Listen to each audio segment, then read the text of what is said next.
আসসালামু আলাইকুম, সবাই কেমন আছেন? আশা করি সবাই ভালো আছেন। আলহামদুলিল্লাহ আমিও ভালো আছি। তো আজকে হচ্ছে মুরগির ডিম কুচে বসাবো। তো ২ টা মুরগি ১৮টা ডিম পেড়েছে। তো একটা অলরেডি আরও পাড়তেছে আর একটার এসে গেছে, যেটা আগে পারছে ওইটারই চলে আসছে। তো ওইটাকে দিয়েই ভাবতেছি ১৮টা ডিম বসিয়ে দিব কুচে।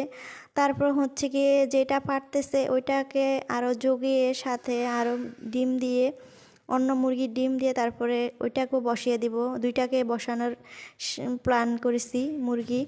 তো আপাতত আগে যেটা এসে গেছে তো ওইটাকে আগে কুচে বসাইতেছি। তো এখন হচ্ছে এদিকে 18টা ডিম বসাইতেছি। একটা ঝুড়িতে আমি কিছু খ্যার নিয়েছি ধানের, তো খ্যারগুলা দিয়ে হচ্ছে গিয়ে মুরগির ডিমটা বসাবো।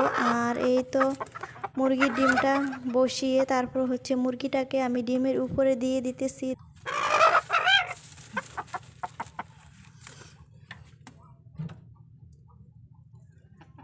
তো ডিমের উপরে মুরগিটা ছেড়ে দেওয়ার পরে মুরগিটা এখনও ডিম নিয়ে বসে না ভালো করে। অনেক দিন পরে কুচে বসাইছি, এজন্য প্রথম একটু বসতে চায় না, পরে হয়তো সুন্দর করে বসে যাবে। আস্তে আস্তে ভাব সাপ একটু বুঝতেছে এই আর কি। তো সবাই ভালো থাকবেন, আল্লাহ হাফেজ।